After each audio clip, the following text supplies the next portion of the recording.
I trusted my boyfriend, I worshipped my sister. I thought family meant protection.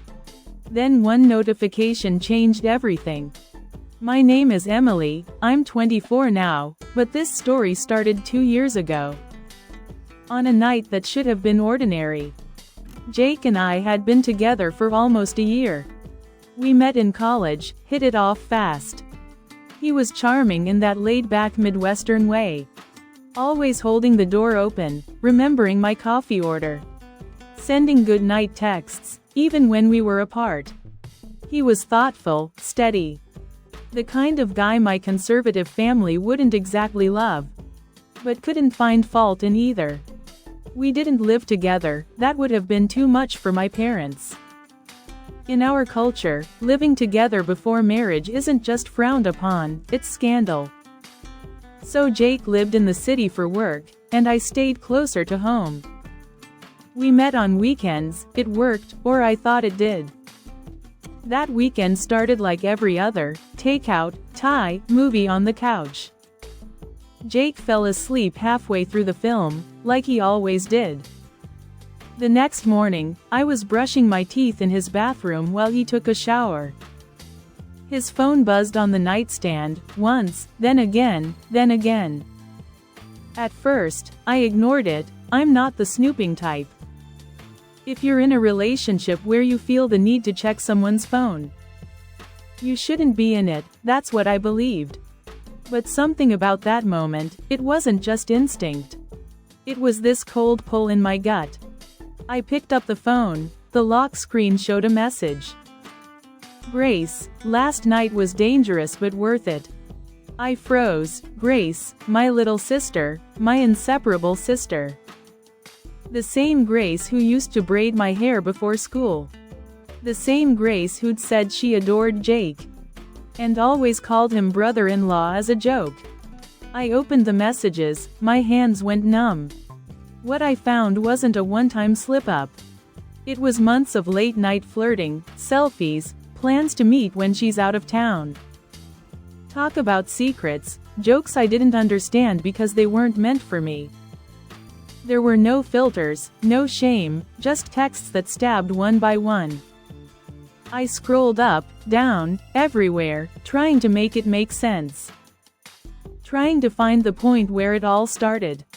When she crossed the line, when he let her. My ears were ringing, the sound of the shower running in the next room. Felt like it was coming from underwater. I didn't scream, I didn't cry, I took screenshots, every single one. Then I put the phone down, picked up my bag, and walked out. He was still in the shower, no note, no confrontation. No chance to lie to my face. I got in my car and drove with both windows down, even though it was raining. My fingers wouldn't stop shaking. My brain kept replaying her name on that screen, Grace, my sister.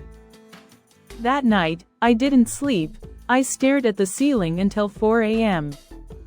Then I opened our friend group chat and dropped the screenshots. Every one of them, and after that, I blocked Jake's number. I didn't answer his calls, I didn't read his texts. I didn't give him the closure he didn't deserve. But what haunted me wasn't him. It was her, because Jake was just a guy the first loved. But Grace was blood, and betrayal from blood cuts deeper. I flew home the next morning, no warning, no explanation. I packed a bag, got in my car, and drove to the airport. Like I was escaping a fire, because that's exactly what it felt like. Like the walls of my life had collapsed overnight. And I was choking on the smoke. I didn't even know what I was going to say. All I knew was that I had to see Grace's face. I had to look her in the eye and ask why. Not for closure, I wasn't that naive. But because I needed to hear it from her. I needed to see if she'd flinch. When I walked into my parents' house, everything looked the same. The same cream walls, the same scent of lemon cleaner and dried roses. Grace was sitting at the kitchen table, like nothing had happened. scrolling through her phone with a bag of chips next to her. Calm, casual, like she hadn't just detonated my world. I didn't say a word. I took the printed screenshots out of my purse. Yes, I printed them, because I wanted them to see this with their own eyes. And I dropped them onto the table in front of her. Mom turned from the sink. Dad looked up from his laptop. The room fell silent. Grace glanced down, scanned the pages, then looked up at me with this flat, empty stare, and she said, "Yeah, I did it, so what?" I didn't breathe. I couldn't. Mom gasped, then crack, her hand flew across Grace's face. So fast, I almost didn't register it. I had never seen my mother hit anyone. Not even when we were kids and pushed every limit. Grace just blinked, like it barely hurt, like it wasn't even real. Dad stood up so fast his chair fell backward. His voice was louder than I'd ever heard it. "You pack your things, you're out of this house by the end of the week." For a moment, I felt something like relief. Like maybe, just maybe, I wasn't crazy.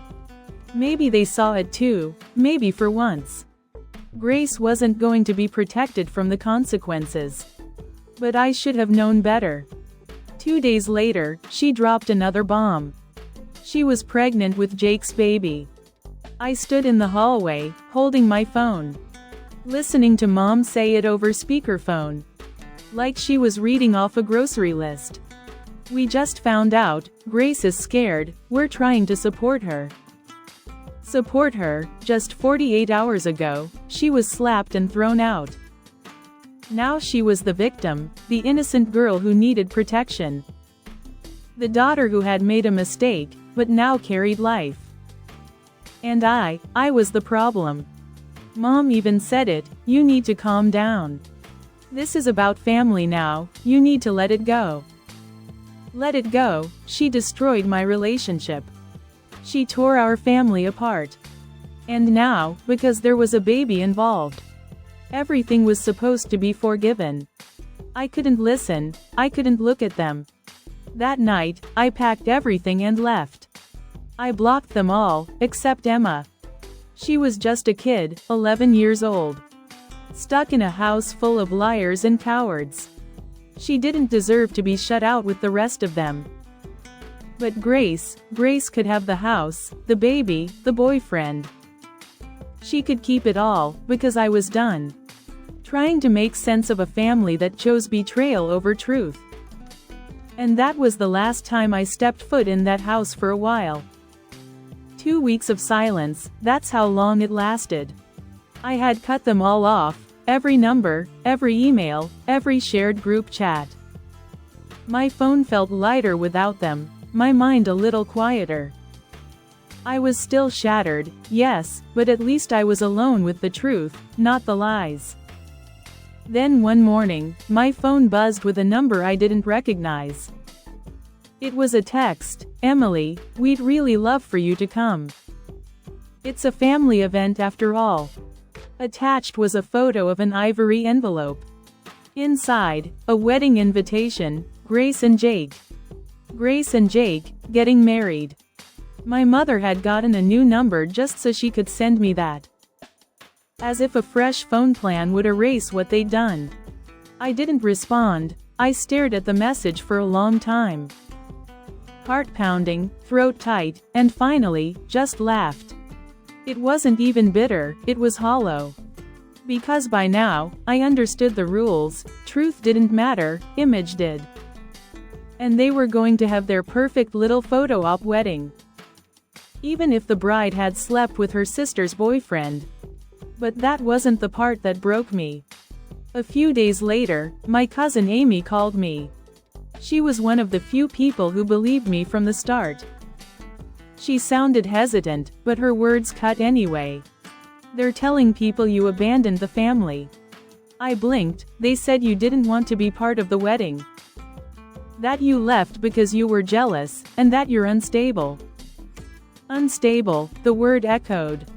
My own parents, my sister, rewriting everything.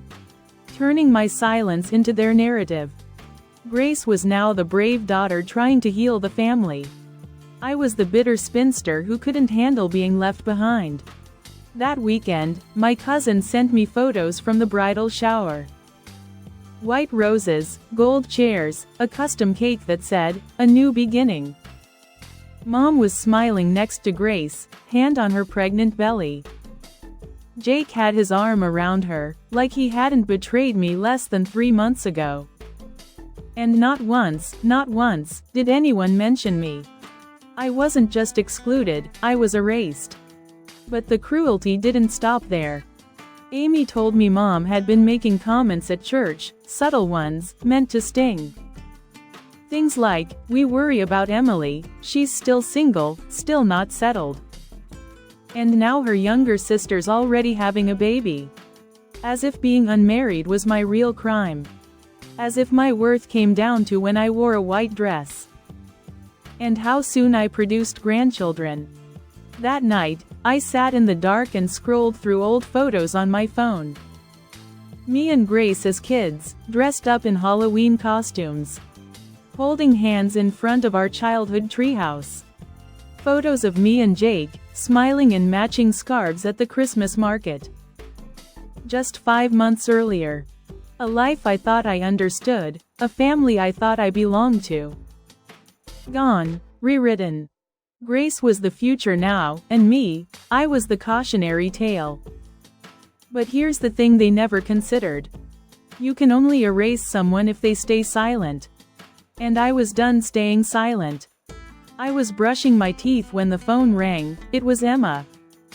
She never called me that late, I felt it in my chest before I even answered. Her voice was shaking, I could barely make out the words. "Emily, Daddy's gone, he died this morning." I stood there, toothbrush still in hand, the sink still running. For a second, I didn't feel anything at all.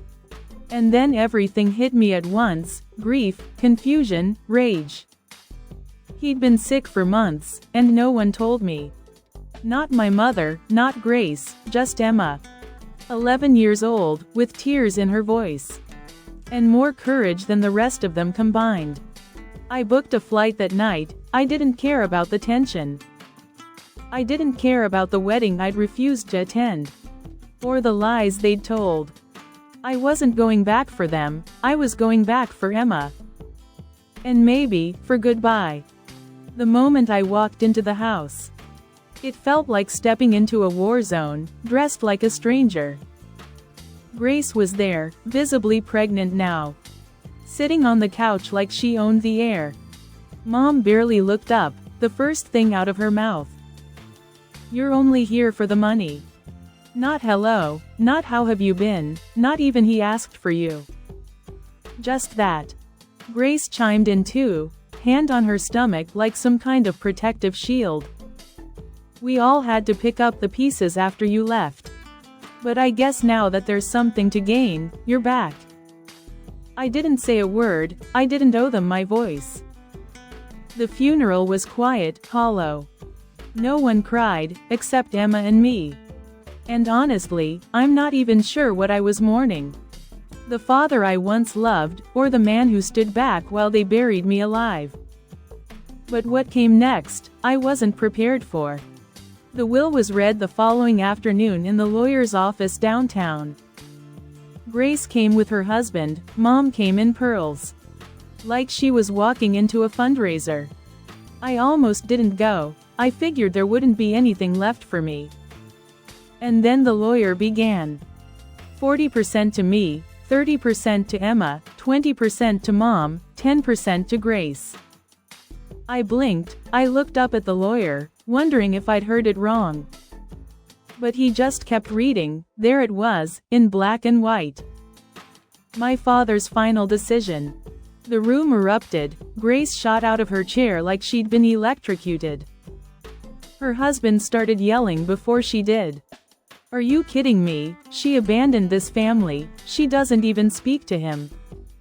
Mom didn't speak, she just sat there, lips pressed together. Like she'd swallowed something bitter. But Grace, she looked at me like she could claw the money out of her hands. "You don't deserve it. I'm having a baby. I need this more than you. Give it up, or I swear."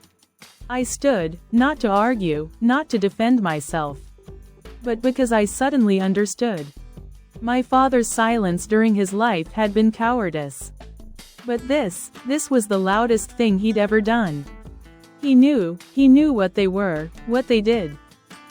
And he gave me something they couldn't twist, couldn't steal. Not unless I let them, and I wouldn't. Not now, not ever again. I should have felt triumphant after the will, I didn't. All I felt was watched. The moment I walked out of that lawyer's office, Grace and her husband started calling, messaging, demanding, threatening. At first, it was predictable. "Give up your share, Emily, you don't deserve a dime. This family isn't yours anymore." I didn't answer, so they changed tactics. 3 days later, all 4 of my tires were slashed outside my hotel. I didn't even realize until the valet came running after me, panic in his voice. I stood there in the parking lot, staring at the shredded rubber. My hands going cold. My name wasn't on any of the threats, no note, no call. But I knew it was them. I filed a police report, quietly, just in case. Then the texts started again, this time from unknown numbers. "Greedy little witch, he's rolling in his grave, watch your back." That night, I barely slept, every sound in the hallway made my heart race. I double-locked the door, pushed a chair under the handle. I knew it was irrational, but fear isn't always logical, sometimes it's primal. 2 days later, I was coming back from dinner with Emma. Hoot started staying with me when things got tense at home. When I saw him, a man standing in the lobby, pretending to look at his phone. I'd never seen him before, but the second our eyes met, I knew he wasn't there for the view, he was there for me. We walked past like nothing was wrong. Emma clutched my hand tighter than usual. When we got into the elevator, I asked her quietly, "Did you see that guy?" She nodded, "He was staring at you." I reported it to the front desk, they checked the cameras. Promised to patrol the floor, but I already knew. I wasn't safe here anymore. The next morning, I received a package, no return address. Inside was an old spiral-bound notebook. At first, I thought it was trash, then I opened it. Pages, dozens of pages, all filled with my name. Locations, dates, handwritten notes about where I'd gone. Who I was with, even what time I left the hotel. Someone had been following me, recording my every move. I dropped the notebook like it burned. I called my lawyer, we went straight to the courthouse. And filed for a restraining order against Grace's husband. I didn't care if I had proof or not, I needed the paper trail. I needed a boundary, something to put between me and them. A few days later, we had a hearing. Grace and her husband showed up, acting smug. Like this was a joke, like I was the unstable one. He said I was exaggerating, that I was bitter. That I always had a flair for drama. But when the judge looked at the photos of my car, the screenshots, the notebook, she granted the order, and for the first time in weeks, I exhaled. But that wasn't the end, because you can have court orders. You can have security, you can even have the truth. But people like Grace, they don't stop when you say no. They stop when you're gone, and I wasn't going anywhere. I thought the restraining order would be the end of it, I thought wrong. A week later, the front desk at the hotel called my room. A package had arrived, no name, no return address.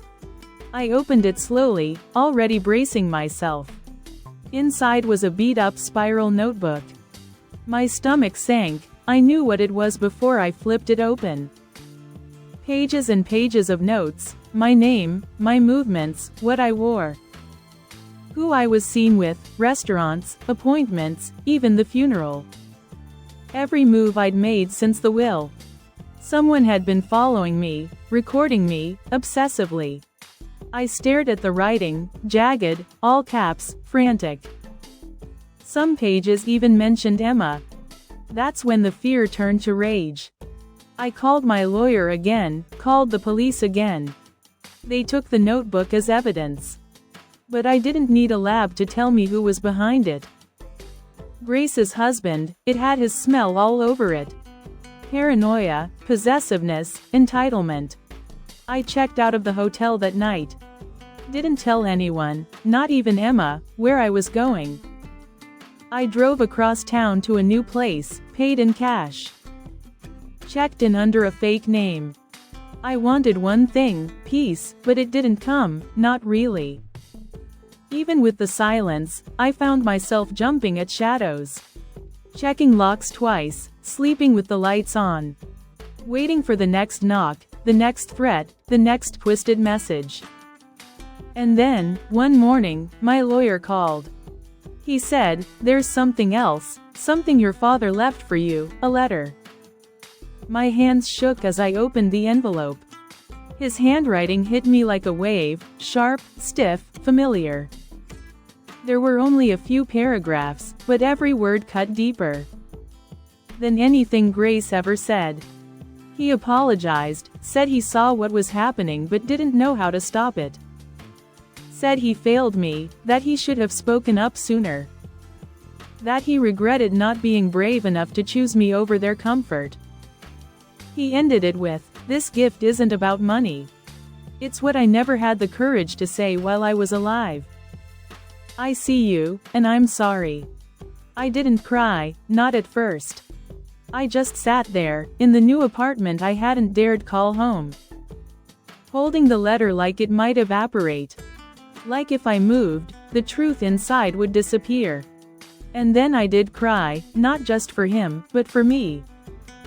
For the years I spent begging to be seen. For the times I defended them when they didn't defend me. For the version of myself I had to bury. To make room for their version of family. A week later, the police arrested Grace's husband. He'd been caught trying to access my old hotel room with fake credentials. They never said what he planned to do. But I already knew, whatever it was, he wouldn't get the chance. Grace never reached out, not once. And that was fine, because some stories don't need a reunion. Some stories end when the main character chooses herself. It's been a few months now, I've moved again. Somewhere quiet, somewhere I don't check the rearview mirror every time I drive home. Emma still calls, she's growing up fast, stronger than all of them.